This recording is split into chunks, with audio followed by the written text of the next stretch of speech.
தமிழ்நாடுடைய வளர்ச்சிக்கு, நீங்க சமூக நீதிக்கு இன்னைக்கு எல்லாத்துக்கும் முக்கியமான காரணம் அடித்தளம் பொறுத்த வரைக்கும் தந்தை பெரியார் தான்.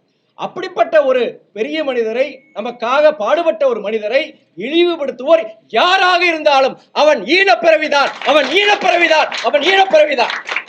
மற்றொரு இடைத்தேர்தலை சந்திக்க வேண்டிய ஒரு சூழல் ஏற்பட்டுள்ளது. கடந்த இடைத்தேர்தலில் காங்கிரஸ் இயக்கத்தின் மூத்த நிர்வாகியான அண்ணன் EVKS இளங்கோவன் அவர்கள் வெற்றி பெற்றார்கள். அவர் ஈரோடு கிழக்கு தொகுதியின் மக்களின் குரலாக சிறப்பாக சட்டமன்றத்தில் செயல்பட்டார். அவருடைய மறைவு அவருடைய குடும்பத்திற்கு மட்டுமல்ல, காங்கிரஸ் பேரியக்கத்திற்கு மட்டுமல்ல, ஈரோடு மக்களுக்கும் மிகப்பெரிய ஒரு இழப்பாகும். இப்பொழுது அவரது மறைவை ஒட்டி மாண்புமிகு முதலமைச்சர் அண்ணன் தளபதி அவர்களின் ஆதரவு பெற்று திராவிட முன்னேற்ற கழகத்தின் VC சந்திரகுமார் இந்திய கூட்டணியின் வேட்பாளராக இப்பொழுது இந்த இடைத்தேர்தலில் போட்டியிடுகிறார். கடந்த காலங்களில் தமிழ்நாட்டில் பாஜக போன்ற மதவாத சக்திகளுக்கு இங்கே இடமில்லை என்று நிரூபிக்கும் வகையில் கடந்த சட்டமன்ற நாடாளுமன்ற தேர்தலில் தமிழக மக்கள் இந்திய கூட்டணியை வெற்றி பெற வைத்தனர். அந்த வகையில் இந்த இடைத்தேர்தலிலும் இந்திய கூட்டணியின் வேட்பாளரான VC சந்திரகுமாரை அவர்கள் வெற்றி பெற வைப்பார்கள் என்ற நம்பிக்கை உண்டு. ஏனென்றால் இது தந்தை பெரியாரின் மண். தமிழ்நாட்டுக்கு மட்டுமல்ல, இந்தியாவிற்கு சமூக நீதியில் வழிகாட்டுகின்ற ஒரு கலங்கரை விளக்கமாக தந்தை பெரியார் திகழ்ந்தார். இன்றைக்கு தமிழ்நாடு பல்வேறு துறைகளில் முன்னணி வகிக்கின்றது என்றால் அதற்கு கல்வி வளர்ச்சிதான் காரணம். அப்படிப்பட்ட அந்த கல்வி வளர்ச்சிக்கு அடித்தளத்தை ஏற்படுத்தியது திராவிட இயக்கமும் தந்தை பெரியாரும். உரிமை இன்றைக்கு பெண் சமுதாயம் முன்னேறியிருக்கின்றது என்றால் அதற்கு காரணம் தந்தை பெரியார். இப்படிப்பட்ட சமுதாய வளர்ச்சிக்கு, பெண் உரிமைக்கு பாடுபட்ட தந்தை பெரியாரை புண்படுத்திய ஈனப்பிறவிகளுக்கு தந்தை பெரியார் பிறந்த மண்ணான இந்த ஈரோட்டு மக்கள் தகுந்த பாட புகட்ட வேண்டும். அதற்கு முழு நம்பிக்கையுடன் நாங்கள் இருக்கின்றோம். அந்த வகையில் திராவிட இயக்கங்களான மறுமலர்ச்சி, திராவிட முன்னேற்ற கழகம், திராவிடர் கழகம், தந்தை பெரியார் திராவிடர் கழகம், திராவிடர் விடுதலை கழகம் மட்டுமல்ல, அனைத்திந்திய அண்ணா திராவிட முன்னேற்ற கழகம் உட்பட இந்திய கூட்டணி வேட்பாளரான VC சந்திரகுமாரை பொது வேட்பாளராக கருதி வாக்களித்து ஒரு மாபெரும் வெற்றியை நீங்கள் ஈட்டி தர வேண்டும் என மறுமலர்ச்சி திராவிட முன்னேற்ற கழகத்தின் சார்பிலும் மாமனிதர் வைகோ அவர்கள் சார்பிலும் நான் வேண்டி கேட்டுக்கொள்கிறேன். நீங்க கேட்கல.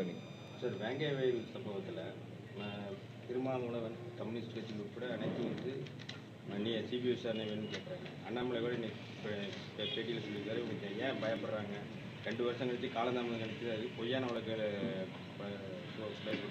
எப்படி பார்க்கணும்? புதுக்கோட்டை மாவட்டம் வேங்கை வயல் சம்பவம் பொறுத்து அந்த சம்பவம் நடந்து அந்த வேங்கை வயல் கிராமத்திற்கு நான் சென்று கிட்டத்தட்ட 2 மணி நேரம் அந்த வேங்கை வயல் கிராமத்து மக்களிடம் நான் உரையாற்றினேன். அந்த ஜனங்கிட்ட எங்கள் கட்சிக்காரங்கள்லாம் சில பேர் நிர்வாகிகள், போலீஸ் அதிகாரிகள் இங்கே வந்துருந்தாங்க என் கூட. எல்லாரையும் விட்டுட்டு தனியாக அந்த ஜனங்கக்கிட்ட, சாதாரண ஜனங்கள், மிக சின்ன கிராமம், அந்த கிராமம் ஒரு வறுமையில் இருக்கின்ற ஒரு கிராமம். பெரிய அங்கே எல்லாமே குடிசை வீடு தான், ஓட்டு வீடு, குடிசை வீடு தான். அந்த ஜனங்ககிட்ட ரொம்ப அப்பாவி ஜனங்களாக இருந்தாங்க. அந்த ஜனங்களே அவங்ககிட்ட தனியாக கூப்பிட்டு போய், ஏன்னா எல்லாரும் இருந்தால் அவங்கள சொல்கிறதுக்கு பயப்படுவாங்கன்னு சொல்லிட்டு தனியாக கூப்பிட்டு அந்த கிராமத்து பெண்கள், அந்த சான்றோர்கள் எல்லாருக்கிட்டையும் நான் பேசினேன். அப்போ நான் பேசும்போது ஒன்னே ஒன்று கேட்டேன். இது மிகவும் ஒரு கொடுமையான ஒரு சம்பவம். நீங்கள் இந்த மனித கழிவுகளை நீங்கள் குடிநீரில் கலந்தது ரொம்ப ஒரு ஈனத்தனமான ஒரு செயல். இந்த மாதிரி ஒரு செயலை யார் செஞ்சுருப்பாங்க? உங்களுக்கு யார் மேலேயாவது சந்தேகம் இருக்கா? இல்லை இந்த ஊருக்கு வேற ஏதாவது பக்கத்து ஊருக்கு ஏதாவது பகை இருக்கா? இல்லை ஜாதி ரீதியான உங்களுக்கு வேற ஏதாவது சமூகம் வேற யாராவது செஞ்சுருப்பாங்க சந்தேகம் இருக்கா அப்படின்னு அந்த ஜனங்கிட்ட நான் அந்த சம்பவம் நடந்த அடுத்த ஒரு 4 நாட்களுக்குள்ள அந்த கிராமத்துக்கு போய் கிட்டத்தட்ட 2 மணி நேரம் அந்த கிராம மக்கள்கிட்ட நான் பேசுகிறேன். பேசுகிற மாத்திரம் கிடையாது, அந்த ஜனங்ககிட்ட எங்களுடைய மறுமலர்ச்சி திராவிட முன்னேற்ற கழகத்தின் சார்பாக நாங்கள் கண்டிப்பாக இதுக்குண்டான நீதி விசாரணை எங்களுடைய சட்டமன்ற உறுப்பினர் சட்டமன்றத்தில் இது பற்றி அவர் எழுப்புவாங்க, நாங்கள் உங்கள் கூட இருக்கிறோன்னு சொல்லிட்டு அவங்களுக்கு ஆதரவாக அவங்களை ஆசுவாசப்படுத்திட்டு தான் நான் வந்தேன். நான் தொடர்ந்து உங்களுக்கே தெரியும், அது என்னதான் காவல்துறை விசாரணை எல்லாம் இருந்தது. ஆனால் இது கிட்டத்தட்ட 2 வருடம் ஆயிடுச்சு. நீங்கள் சொல்கிற மாதிரி பத்திரிகை சொல்கிற மாதிரி 2 வருஷம் ஆயிடுச்சு. நீதி கிடைக்குமாங்கிற ஒரு பெரிய ஒரு சந்தேகம் இருந்தது. இதுக்கு இடையில இன்னைக்கு நேற்று நான் படித்த செய்தி என்னன்னா, சிபிசிஐடி இதில் விசாரணை மேற்கொண்ட சிபிசிஐடி பொறுத்த வரைக்கும் வேங்கவயல் இந்த சம்பவத்திற்கு இந்த மனித கழிவுகளை கலந்தது அந்த கிராமத்தை சார்ந்த 3 பேர். அதற்கு நாங்கள் ஆதாரம், வீடியோ ஆடியோ ஆதாரம் இருக்கு. அதனால நாங்கள் அந்த 3 பேர் மேல நாங்கள் குற்றப்பத்திரிகை நாங்கள் சமர்ப்பிக்கிறோம்னு சொல்லியிருக்கிறாங்க. இப்போ என்னன்னா, அங்க இருக்கிற எதிர்கட்சியில இருக்கட்டும், எங்கள் கூட்டணியில் இருக்கிற மார்க்சிய கம்யூனிஸ்ட், நீங்க விடுதலை சிறுத்தைகள் கட்சி போன்ற இயக்கங்கள், இது அந்த சிபிசிஐடி தாக்கல் செய்த அந்த குற்றப்பத்திரிகை சரியா கிடையாது. அந்த ஊர் மக்களே அவங்க இது பண்ணியிருக்கிறாங்க, இதை ஏதோ அவசரப்பட்டு செஞ்சிருக்கிறாங்க. கண்டிப்பா இதை சிபிஐக்கு இந்த விசாரணை கொண்டு இந்த சிபிசிஐடி மேல எங்களுக்கு நம்பிக்கை இல்லைன்னு சொல்லியிருக்கிறாங்க. சிபிசிஐடி பொறுத்த வரைக்கும் அந்த ரிப்போர்ட் ஹைகோர்ட் கொடுத்துருக்குறாங்க. ஹைகோர்ட்ல ஏற்கனவே இந்த வழக்கு இருக்கு. ஏன்னா இதை சிபிஐக்கு மாற்றணும்னு சொல்லிட்டு தான் வழக்கே இருக்கு. அப்படி இருக்கும் பொழுது என்னோட இது என்னன்னா, சிபிசிஐடி பொறுத்த வரைக்கும் நீதிமன்றத்தில், அது உயர் நீதிமன்றத்தில் இருக்கிற ஒரு வழக்குனால அதிக கவனம் செலுத்தி தான் இந்த குற்றப்பத்திரிகை தாக்கல் செஞ்சிருப்பாங்கன்னு ஒரு நம்பிக்கை எனக்கு இருக்கு. ஏன்னா இதுல இவ்வளோ ஒரு தமிழ்நாடு மாத்திரம் கிடையாது, இந்தியா முழுவதும் கவனத்தை திருப்பிய இந்த ஒரு சம்பவம். நாளைக்கு ஏதாவது தவறான ஆதாரங்கள் இல்லைன்னா ஜோடிச்சு ஏதாவது குற்றப்பத்திரிகை தாக்கல் செஞ்சிருந்தாங்கன்னா இந்த சம்பந்தப்பட்ட அதிகாரிகள், காவல்துறை அதிகாரிகள், அவங்களுக்கு மேல கடுமையான நடவடிக்கை எடுப்பாங்க.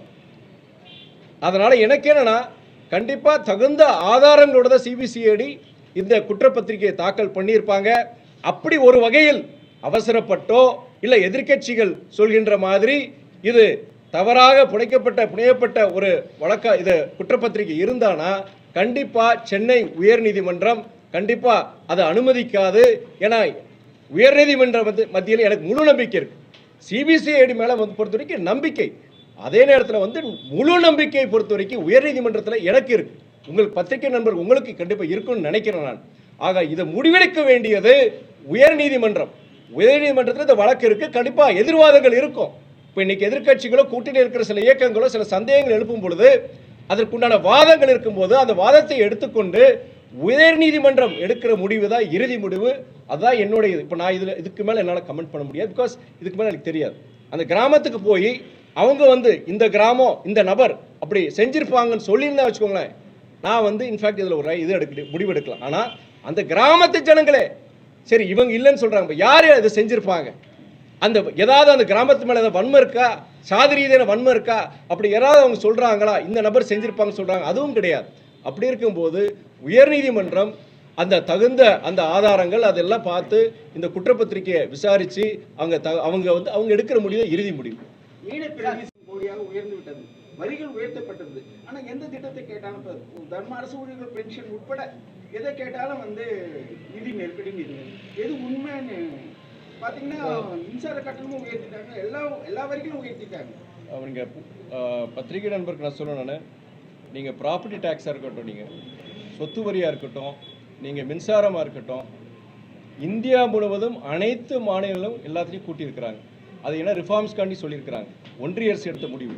அது என்னன்னா, நீங்கள் தமிழ்நாடு மாத்திரம் கிடையாது, பல மாநிலங்களை பொறுத்த வரைக்கும் இன்னைக்கு மின்சார அந்த துறையை பொறுத்த வரைக்கும் பல சிக்கல்கள் இருக்குது. கடந்த 20-30 ஆண்டுகளாக அது சில அந்த இன்ஃப்ராஸ்ட்ரக்சர், அந்த கட்டமைப்பு சரியாக பண்ணதுனால டிரான்ஸ்மிஷன் லாஸு, நீங்கள் சொல்கிற மாதிரி ஆள் பற்றாக்குறை, இந்த மாதிரி பல விஷயங்கள் இருக்குது. அதனால் அவங்க என்னென்னா மின்சாரத்துறையில் வந்து நாடு முழுவதும் அந்த ஒரு நிர்பந்தத்தை கொடுத்துட்டாங்க. அந்த உதய திட்டத்தில் நீங்கள் கையெழுத்து போட வச்சாங்க, எல்லா மாநிலம் கையெழுத்து போட வச்சாங்க. ப்ராப்பர்ட்டி டேக்ஸ் பொறுத்த வரைக்கும் நீங்கள் எல்லா கார்பரேஷன் பொறுத்த வரைக்கும் அவங்க உயர்த்தலைன்னா அதுக்குண்டான சில சிக்கல்கள் வந்து உருவாகும். அதனால் நீங்கள் கண்டிப்பாக நீங்கள் கையெழுத்து போட்டே ஆகணும்னு சொல்லிட்டு தமிழ்நாடு மாத்திரம் கிடையாது, இந்தியாவில் இருக்க அனைத்து, நீங்கள் பக்கத்தில் இருக்க கர்நாடகா எடுத்துக்கோங்க, நீங்கள் ஆந்திரா எடுத்துக்கோங்க, தெலுங்கானா எடுத்துக்கோங்க, அங்கே இருக்க ப்ராப்பர்ட்டி டாக்ஸஸ் எவ்வளோ உயர்த்திருக்காங்க கடந்த 4 வருடங்களில் எவ்வளோ உயர்த்திருக்கு. நீங்கள் கம்பேரிசன் பண்ணாலும் எல்லாமே கிட்டத்தட்ட ஒரே மாதிரி இருக்கும். அவங்க சில ரிஃபார்ம்ஸ்காண்டி ஒன்றிய அரசுடைய நிர்பந்தத்தை உயர்த்திருக்காங்க. அதே வேளையில் நீங்கள் கேட்ட கேள்வி, தமிழ்நாட்டில் உண்மையிலேயே வந்து ஒரு நிதி பற்றாக்குறை இருக்கா, அந்த நிதி பற்றாக்குறை எதனால் உருவாச்சுன்னு சொல்லும்போது முழுக்க ஒன்றிய அரசு தான் சொல்ல முடியும். உங்களுக்கு ஜிஎஸ்டி உங்களுக்கு எடுத்த உடனே கிட்டத்தட்ட வருஷத்துக்கு கிட்டத்தட்ட 20,000 கோடி பொறுத்திருக்கும் இழப்பீடு. அதுக்கான நமக்கு என்ன கெட்ட நேரம்னா கோவிட் வந்துச்சு. இப்போ கோவிட் அந்த 2 இயர்ஸ் இல்லாமல் இருந்தால் கூட அந்த ஜிஎஸ்டி காம்பன்சேஷனுக்கு ஒரு இது வச்சிருந்தாங்க. அது வந்து அதுவுமே அந்த நேரத்தில் நம்ம யூஸ் பண்ண முடியல. அப்போ அந்த 2 வருஷம் கழிச்சு அதுதான் நம்ம கொஞ்சம் நீட்டிப்பு கேட்டிருந்தாங்க. அந்த எக்ஸ்டென்ஷன் ஜிஎஸ்டி காம்பன்சேஷன் எக்ஸ்டென்ஷன் கேட்டிருந்தாங்க. அது ஒன்றிய அரசு செய்யலை. அந்த 20,000 கோடி அது போக பொறுத்த வரைக்கும்னா, நீங்கள் உதாரணத்துக்கு போன சொன்ன சமீகர செக்ஷன் இது சொன்னேன் 2150 கோடி நமக்கு வர வேண்டியது. அவங்க அமைச்சரே சொல்லிட்டார், நாங்கள் நீங்கள் ஒத்துக்கலன்னா அந்த நிதியை நாங்கள் கொடுக்க மாட்டோம்னு அமைச்சர் தர்மேந்திர பிரதானே சொல்றாரு. அவர் என்ன சொல்றாருன்னா, இந்த நேஷனல் எஜுகேஷன் பாலிசியை வந்து நீங்கள் வந்து ஏற்றுப்பீங்கன்னு சொல்லி நீங்கள் கையெழுத்து போட்டீங்க, நீங்கள் ஒத்துக்கிட்டீங்க, இப்போ ஏன் நீங்கள் இது பண்ணுறீங்க? அவங்க ஒத்துக்கிட்டது என்னன்னா ஒரு கண்டிஷன் ஒத்துக்கிட்டாங்க. அதாவது வந்து இந்த மும்மொழி கொள்கை இது விஷயமா நாங்கள் சில அப்ஜெக்ஷன்ஸ் வச்சுருக்கோம், அதெல்லாம் நீங்கள் இது பண்ணீங்கன்னா நாங்கள் ஏற்றுக்கோன்னு சொல்லிட்டு கண்டிஷனலாக தான் இவங்க கொடுத்துருந்தாங்க, ஒப்புதல் கொடுத்துருந்தாங்க, நம்முடைய மாநில அரசு கொடுத்துருந்தாங்க. இப்போ அதில் தான் அவங்க இது பண்ணுறாங்க. நாங்கள் வந்து நேஷனல் எஜுகேஷன் பாலிசியை முழுமையாக நாங்கள் எதிர்க்கல. நாங்கள் அதில் சில நல்ல விஷயங்கள் இருக்குது. நாங்களுமே ஸ்டேட்டில் அது சார்ந்த சில தான் நாங்கள் ஸ்டேட் எஜுகேஷன் பாலிசியை கொண்டு வந்திருக்கோம். பட் ஆனால் சில விஷயங்கள் பொறுத்த வரைக்கும் எங்களால் ஏற்றுக்க முடியாது. அதை நீங்கள் மாற்றுற பட்சத்தில் நாங்கள் தாராளமாக அதை செயல்படுத்துறதா சொல்லியிருக்கிறோம். அதில் தான் ஒரு இது. நிதி பொறுத்த வரைக்கும் என்னன்னா, பொதுவாக ஒன்றிய அரசு அது இல்லாமல் இயற்கை சீற்றங்கள் உங்களுக்கே தெரியும். உங்களுக்கு கடந்த மிச்சாங் புயலாக இருக்கட்டும் 38,000 கோடி நம்மளுடைய மாநில அரசு முதலமைச்சர் கேட்டிருந்தாரு. அதுக்கு 276 கோடி, அதுவும் உச்சநீதிமன்றத்துடைய தீர்ப்புக்கு அடிப்படையில் தான் கொடுத்தாங்க. இப்போ நம்ம அந்த சமீபத்தில் நடந்த புயல் வட மாவட்டங்கள் உங்களுக்கு தெரியும், அந்த ஃபெங்கல் புயல் அதில் கிட்டத்தட்ட நமக்கு வட மாவட்டம் கிட்டத்தட்ட 10க்கும் மேற்பட்ட மாவட்டங்கள் பாதிச்சிருந்தாங்க. 6,675 கோடி நிவாரணம் கேட்டிருந்தாது. இது வரைக்கும் ஒரு பைசா வரல. அட்லீஸ்ட் அவசரமாக 2,000 கோடினாச்சும் ஒதுக்குங்க சொன்னார் இது வரைக்கும். ஆனால் அப்போ சொன்னது என்ன, நம்முடைய பிரைம் மினிஸ்டரும் சரி அது சார்ந்த அமைச்சரும் சரி கண்டிப்பாக நாங்கள் பரிசீலனை சொல்லி சொன்னாங்க. ஆனால் அதோடு சரி முடியல. பக்கத்தில் இருக்க கேரளா மாநிலம் உங்களுக்கே தெரியும், அந்த வயநாடு லேண்ட்ஸ்லைட் தெரியும் உங்களுக்கு, அதுக்கு இது வரைக்கும் ஒரு பைசா அவங்க கொடுக்கலாங்க. இந்த இயற்கை சீற்றம், ஜிஎஸ்டி காம்பன்சேஷனு, பல விஷயங்கள்னால நம்ம ரொம்ப ஒரு நிதி நெருக்கடியில் தான் நம்ம போயிட்டு இருக்கு. உதாரணம் மெட்ரோ ரயிலுடைய செகண்ட் பேஸ் தெரியும், இப்போதான் அதுக்கு அப்ரூவலே கொடுத்துருக்காங்க. Cabinet committee on economic reforms இது பொறுத்த வரைக்கும் அந்த கமிட்டி தான் அதை அப்ரூவ் பண்ணணும். இப்போதான் இப்போ எவ்வளோ 2 இயர்ஸ் கழிச்சு 2 வருஷம் கழிச்சு ஃபர்ஸ்ட் அந்த கமிட்டி அப்ரூவ் பண்ணியிருக்கணும். அந்த கமிட்டி அப்ரூவ் பண்ணதுக்கு அப்புறம் தான் இந்த நிதியே வரும். ஃபர்ஸ்ட் அதை அப்ரூவ் பண்ணீங்கன்னா 2 வருஷமா நான் கேட்டுட்டு 2.5 வருஷமா கேட்டுட்டு இருக்கோம் நம்ம. ஸோ அது வரைக்கும் என்னன்னா அந்த ப்ராஜெக்ட் நிற்கக்கூடாதுன்னு சொல்லி கிட்டத்தட்ட 26,000 கோடி நம்மளுடைய பட்ஜெட்டில் தான் அவங்க செலவு பண்ணியிருக்கிறாங்க. ஸோ பல்வேறு விஷயங்களால் பொறுத்து ஒரு நிதி நெருக்கடி இருக்கிற சூழ்நிலையில் இப்படி நம்மளுடைய சில விஷயங்கள் நல்ல விஷயங்கள் செயல்படுத்த முடியல, சில ஏற்கனவே அறிவிச்ச சில திட்டங்களும் அவனால் செயல்படுத்த முடியல மாநில அரசினால். பெரியார் கொள்கையும் பிரபாகரன் கொள்கையும் இடைப்பட்ட மோதல் சொல்லி பெரியார் கொள்கையை வைத்து நீங்கள் ஓட்டு வாங்க முடியுமா? காந்தியை கொடுக்காம, அதான் கரன்சி உள்ள காந்தியை கொடுக்காம சீமான் தொடர்ந்து பேசுறாரு. நீங்க ஈனப்பிறவின்னு சொன்னீங்க, யாரை குறிப்பிடுறீங்க? இதற்கான பதில் என்ன? அதாவது பத்திரிகை தோழர் ஒன்று கேட்குறாரு, நான் என்னுடைய ஒன்று சொல்லிடுறேன். அது என்னன்னா, நாட்டில் இன்னைக்கு எவ்வளோ பிரச்சனைகள் இருக்கு. மக்களுடைய அடிப்படை தேவைகளை நிறைவேற்றக்கூடிய அடிப்படை பிரச்சனை எவ்வளோ இருக்கு. ஒரு நாடாளுமன்ற உறுப்பினரை சொல்றேன் நான், ஒரு வளரும் நாடு நம்முடைய நாடு, அது குறிப்பாக தமிழ்நாடு பொறுத்த வரைக்கும் எவ்வளோ நம்ம முயற்சிகள் எடுத்துகிட்டு இருக்கிறோம். எதிர்கட்சிகளாக இருக்கட்டும், ஆளுங்கட்சியாக இருக்கட்டும், அதிகாரிகள் இருக்கட்டும், எல்லாம் ஒரு முயற்சி எடுத்துகிட்டு இருக்கேன்.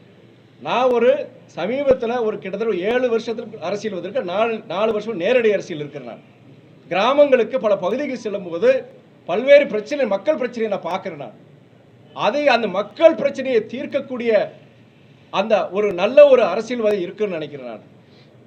நான் எந்த கண்ணோட்டத்தில் அதை சொல்றேன்னா, நான் முதல்ல ஒரு கருத்து, தமிழ்நாட்டில் ஒரு திராவிட இயக்கத்தில் முதல்ல ஒரு கருத்து சொன்னது பெரியாரும் வேண்டும் பெருமாளும் வேண்டும் சொன்னது நான் தான்.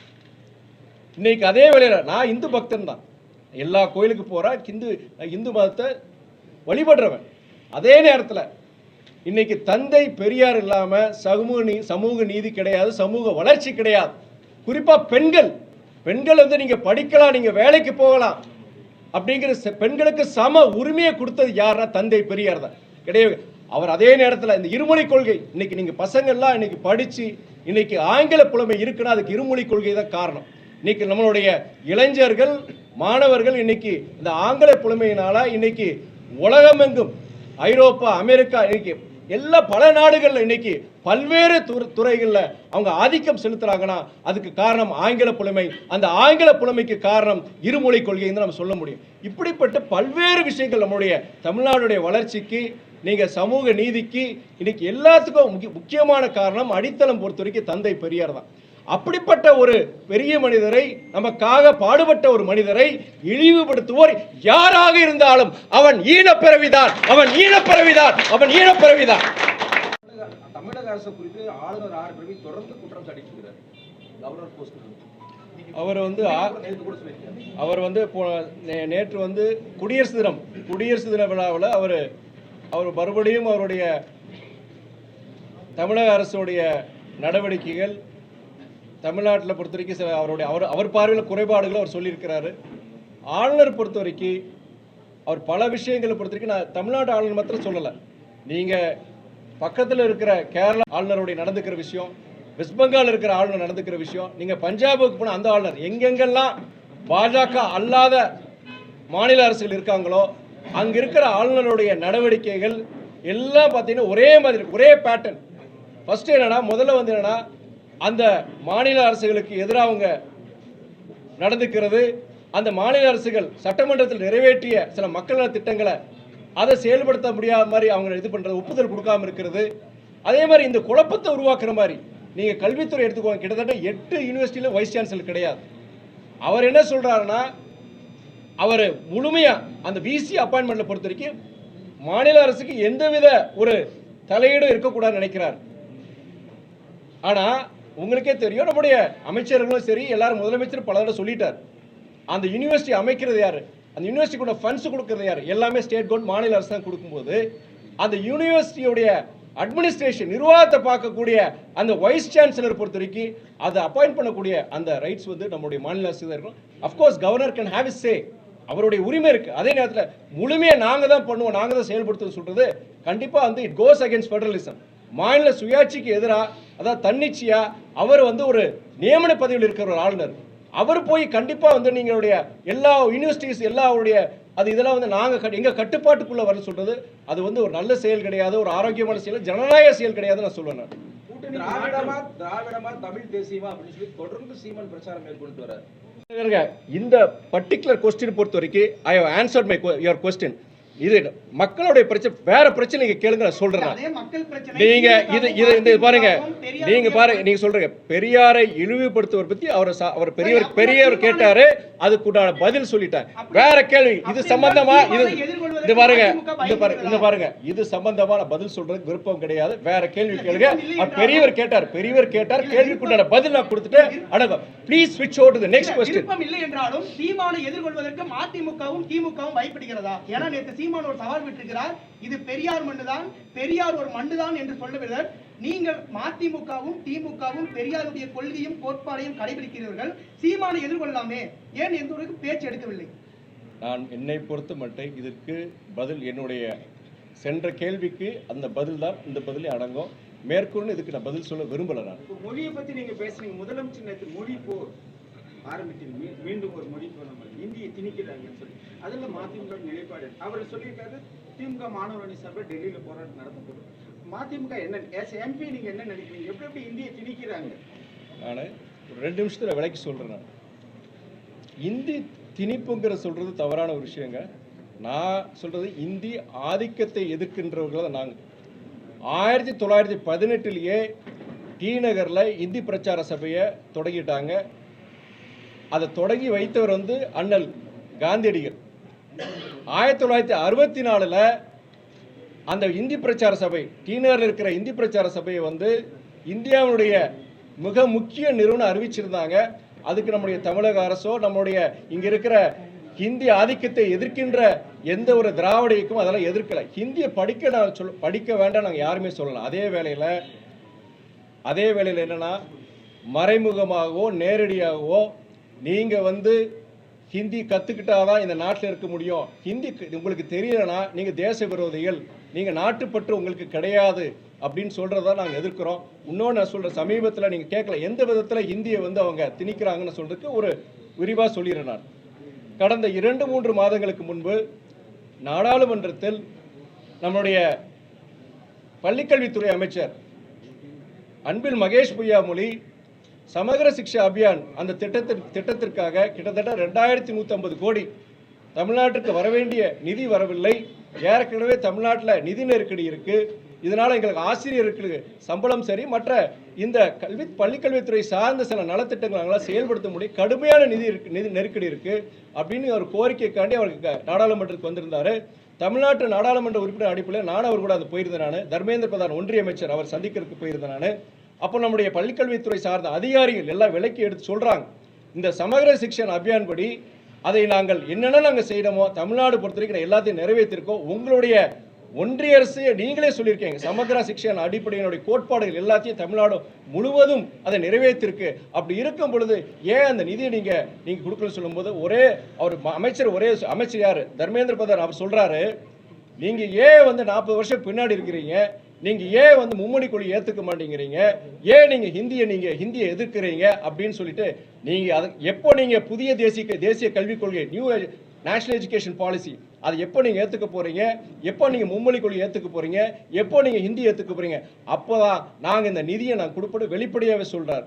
அப்ப நான் வந்து குறுக்கிட்டு அவர் அமைச்சர் அதிகாரி பேசுனதுக்கு அப்புறம் எனக்கு அந்த வாய்ப்பு வரும்போது அமைச்சரை பார்த்து நான் கேட்கிறேன், நான் சார் நீங்க வந்து நாங்க திராவிட இயக்கங்கள் இருக்கிற தமிழ்நாட்டை பொறுத்த வரைக்கும் திராவிட இயக்கங்களுக்கு வந்து மும்மொழி கொள்கையை நாங்கள் ஏற்றுக்க மாட்டோம், அந்த இருமொழி கொள்கை இருக்க போய் தான் சார் இவ்வளவு தூரம் எங்களுக்கு சமுதாய முன்னேற்றம். இன்னைக்கு எங்களுடைய பசங்க பார்த்தீங்கன்னா இந்த ஆங்கிலத்தில் புலமை இன்னைக்கு உலகத்தில் இருக்க பல்வேறு துறைகளில் எங்களுடைய பசங்க வந்து இன்னைக்கு ஆதிக்கம் செலுத்துறாங்க. அதுக்கு காரணம் இந்த ஆங்கில புலமை.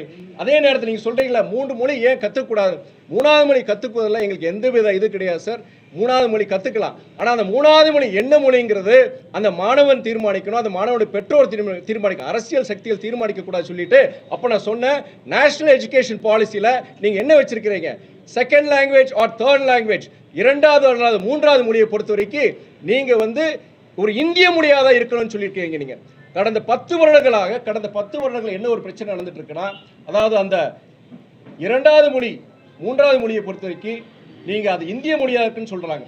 முன்னாடி பிரெஞ்சு, ஜெர்மன், உங்களுக்கு மேண்ட்ரின் எல்லாமே கத்துக்கக்கூடிய சூழ்நிலை இருந்தது. இப்ப கடந்த ஒரு 10 வருடங்களாக அதுக்கு உண்டான கட்டமைப்பு எல்லாமே ஒன்றிய அரசு அதுக்கு உண்டான சப்போர்ட் கொடுக்கறது கிடையாது. ஏன்னா இன்னைக்கு நம்ம உலகத்தில் இருக்கிற 5வது பொருளாதார ரீதியாக 5வது வல்லரசு நாடு இருக்குன்னு சொல்றோம், 3வது ஆக்கணும்னு சொல்லி நம்முடைய பிரதம மந்திரி மோடி அவர்கள் சொல்றாங்க. ஆனால் என்னன்னா இன்னைக்கு நீங்க மேக் இன் இந்தியா சொல்றீங்க, கோ குளோபல் சொல்றீங்க, எல்லாம் சொல்றீங்க. நம்முடைய மாணவர்கள் இளைஞர்கள் இன்னைக்கு ஒரு வெளிநாட்டு மொழியை கத்துக்கும் போது நம்முடைய இந்திய வளர்ச்சிக்கு அது உதவும் தான் சொல்றோம். அப்படி இருக்கும்போது ஏன் அந்த 2வது மொழியோ 3வது மொழியோ ஒரு வெளிநாட்டு மொழி இருக்கக்கூடாதுன்னு நான் சொல்றேன். மொழியை பொறுத்த வரைக்கும் 3வது மொழியை கத்துக்கிற தவறு கிடையாது. அந்த 3வது மொழி இந்த மொழியா தான் இருக்கணும், இந்த மொழியா நீங்க கத்துக்கணும், இந்த மொழி நீங்க கத்துக்கிட்டாதான் உங்களுக்கு வேலை வாய்ப்பு கிடைக்கும், அதை தான் நாங்க திருப்புன்னு சொல்றோம். அதாவது இதே கேள்வி வந்து அந்த அறிவிப்பு வந்த உடனே நான் சொல்லியிருந்தேன். நான் ஒரு தேர்தலுங்கிறது ஒரு ஜனநாயக நாட்டில் ஆளுங்கட்சியும் சரி எதிர்கட்சியும் சரி நீங்க தனிப்பட்ட யார் வேணா ஒரு தேர்தல் காலத்தில் போட்டியிடுறது, அது போட்டியிடணும், அது போட்டியிட்டதான் நல்லது, ஜனநாயகத்துக்கு நல்லது. நீங்க வெற்றியோ தோல்வியோ அப்போ அந்த மக்களுடைய சில பேர் எல்லாருமே இது ஆதரிக்க போறது கிடையாது. சில பேர் வந்து மாறுபட்ட கருத்து, இந்த அரசு பத்தி ஒரு மாற்று கருத்து, ஒரு எதிர்கருத்து கூட எதிர்மறை கருத்து கூட இருக்கலாம். அது பிரதிபலிக்கணும். எங்க பிரதிபலிக்க முடியும்?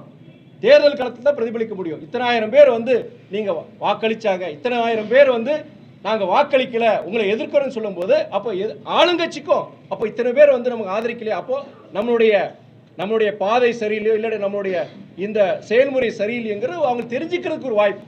அதனால ஒரு தேர்தல் வந்துட்டானா ஆளுங்கட்சியா இருந்தாலும் சரி எதிர்க்கட்சியா இருந்தாலும் சரி மக்களும் சேர்த்தா சொல்றேன், மக்களும் சரி நீங்க என்னைக்கு நீங்க எல்லாரும் வந்து நீங்க 80 விழுக்கு குறைஞ்சபட்சம் 80 விழுக்காடுனாச்சும் இன்னைக்கு ஜனங்க வந்து வாக்களிக்க வேண்டும் தான் நான் சொல்றேன். நான் என்னைக்கு நீங்க அதை மக்களும் சரி அரசியல் இயக்கங்களும் சரி அப்படி வந்து ஒரு தேர்தலில் கலந்துக்கிட்டாதான் உண்மையான ஒரு ஜனநாயகம் இருக்கும் நான் என்னுடைய நம்பிக்கை. இப்ப அவங்க போட்டியிடாதற்கு காரணமே என்னுடைய ஒரே வேலை அப்படின்னு சீமான் சொல்றாரு. தமிழ் தேசத்தை அளிக்கிறதா?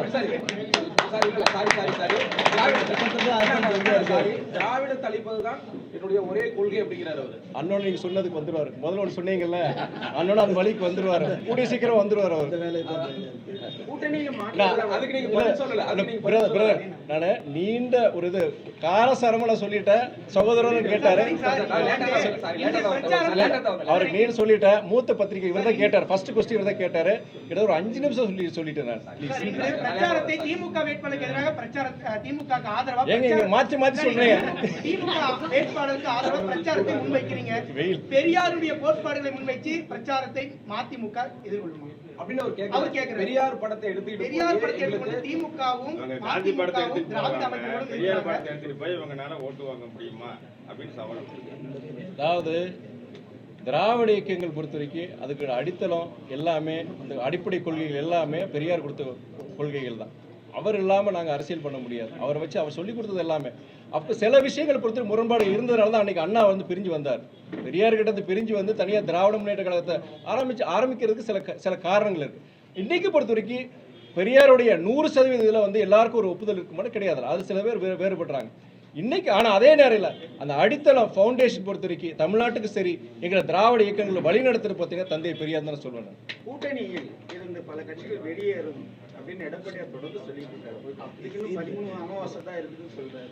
அதை பத்தி என்ன கருத்து நீங்க சொல்லுங்க. இல்லை யாரையும் வந்து எந்த உண்மையை நான் சொல்றேன்னு அவர் சகோதரர் ஒரு கருத்து சொன்னார், எனக்கு உடன்பாடு கிடையாது. அரசியல் பொறுத்த வரைக்கும் கொள்கை ரீதியான நம்ம எதிர்க்கணும் செய்யணும். தனிப்பட்ட தாக்குதல் இருக்கக்கூடாது, தனிப்பட்ட வன்மம் இருக்கக்கூடாது. அந்த ஒரு அரசியல் கலாச்சாரம் தமிழ்நாட்டில் வரணும்னு நான் நினைக்கிறேன். அட்லீஸ்ட் நான் அதுக்கு ஒரு முன்மாதிரி இருக்குன்னு நினைக்கிறேன். நான் அவர் அண்ணன் எடப்பாடியை பொறுத்த வரைக்கும் புரட்சி தலைவர் அவரால் ஆரம்பிக்கப்பட்ட ஒரு இயக்கத்தினுடைய இன்னைக்கு தலைவராக இருக்கிறார். அண்ணன் எடப்பாடி பொறுத்த வரைக்கும் திராவிட முன்னேற்ற கழகத்துக்கு அடுத்தபடியாக வாக்கு வங்கியை கொண்ட இயக்கம் பொறுத்த வரைக்கும் அதிமுக. தந்தை பெரியார் பேரறிஞர் அண்ணா புரட்சி தலைவர் எம்ஜிஆர் வழியில் வந்த அந்த இயக்கத்துடைய தலைவர் அண்ணன் எடப்பாடி. அவரை பொறுத்த வரைக்கும் என்னன்னா ஒரு எதிர்கட்சி தலைவரா அவர் வந்து இன்னைக்கு ஆளுங்கட்சி மேல குற்றம் சுமத்த தான் செய்வார். குற்றங்கள் சொல்ல சில அதில் பார்த்தீங்கன்னா அவர் இதுவரைக்கும் சுமத்திய குற்றங்கள் பொறுத்த வரைக்கும் சிலது ஆதாரமே கிடையாது. அவர் ஒரு எதிர்கட்சியா வந்து அவருடைய கருத்துக்களை சொல்றார். அதை நான் வந்து அதில் ஆதாரம் இருந்தானா கண்டிப்பாக நான் அதுக்கு வந்து நான் சரின்னு சொல்ல போறேன். நீங்கள் அதாவது கூட்டணியில் இருக்க சில இயக்கங்கள் பொறுத்த வரைக்கும் அந்த கூட்டணியை விட்டு திமுக கூட்டணி வெளியே வரும்னு அவருடைய ஆசை அவருடைய கனவு.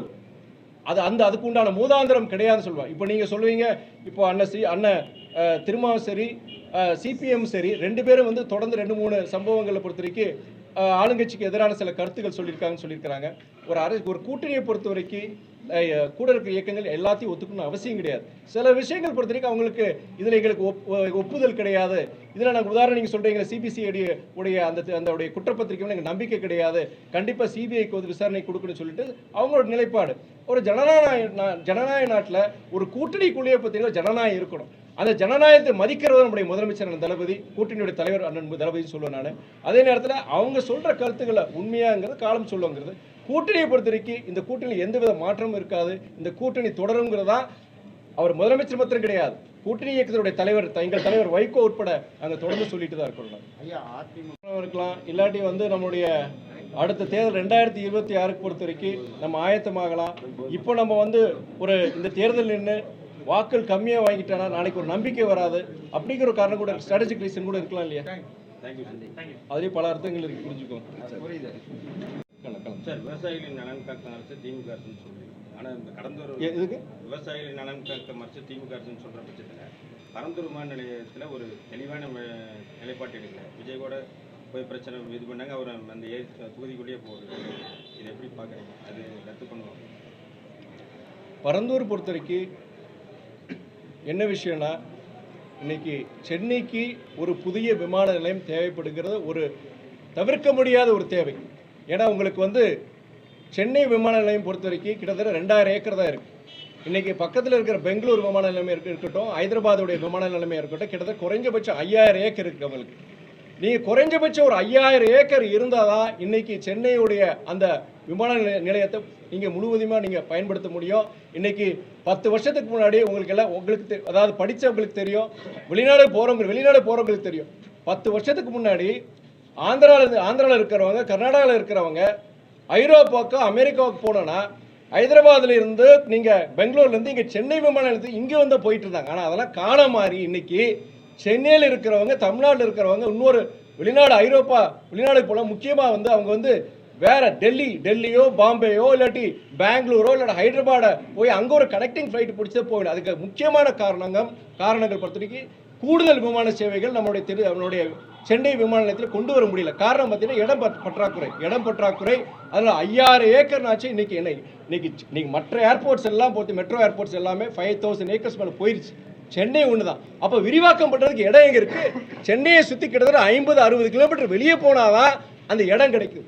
அப்படி இருக்கும் பொழுது ஒரு 5000 ஏக்கர் எடுக்கும் பொழுது சில நேரங்களில் பொறுத்த வரைக்கும் இந்த மாதிரி அதே நேரத்தில் அந்த பரந்தூரை சார்ந்த விவசாயிகளாக இருக்கட்டும், அங்கே இருக்கிற இயற்கை வள குட்டைகள், அதாவது நீர் வளங்கள், அதை பொறுத்த வரைக்கும் மினிமம் டேமேஜோட அரசாங்கமும் சரி அதிகாரிகளும் சரி அதுக்குண்டான முயற்சிகள் எடுத்து நாங்கள் சொல்கிறோம். நாங்கள் தவிர்க்க முடியாது. அதே வேளை நீங்கள் இந்த பரந்தூர் எடுக்கும்போது சகோதரர் விஜய் பொறுத்த வரைக்கும் அங்கே பரந்தூர் போயிருந்தார்.